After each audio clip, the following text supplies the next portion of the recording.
Okay, so we're going to talk about adding audio to our Google Sites. There's a really easy way to do this, and the best way that I found to do this is by adding MP3 files. So this is important because usually when we talk about adding audio files or doing things with audio, we go to sites like Vocaroo where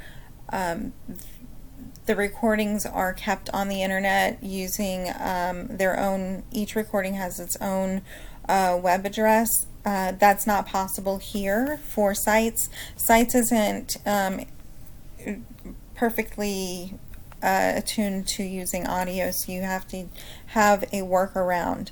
The best way that I've found to do this is to use the Cloud Audio Recorder. Cloud Audio Recorder looks really simple, and it's not fancy, but it is from the Chrome Web Store.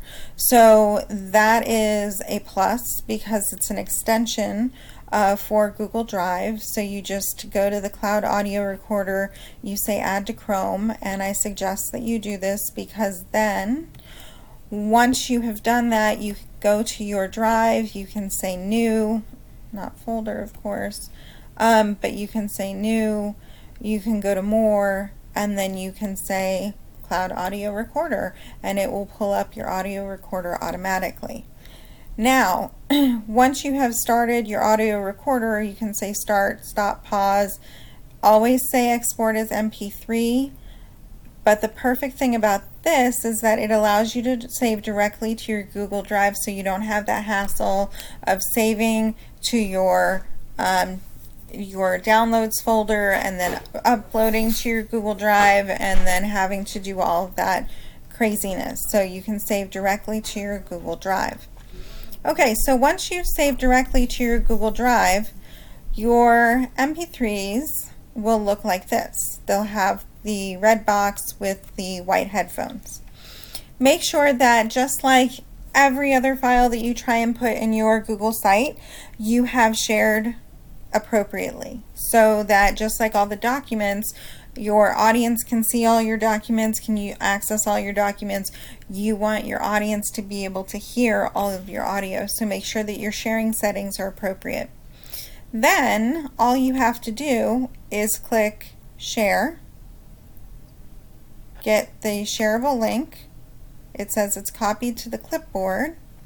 You come over here wherever you want your audio to be. I'm just going down to the bottom because it's a clean space to work in.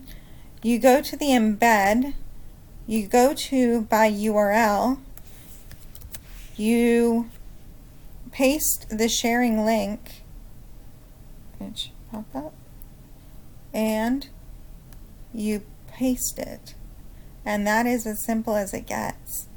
Okay, and then you just adjust it to how you want it to look.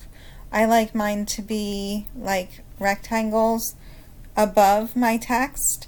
I put arrows also next to them so that you know that the audio is in reference to the text below it. But that's pretty much a given, but I just like to be overly instructive in everything that I do. But that's pretty much all that you have to do. And then of course make sure that you continually publish.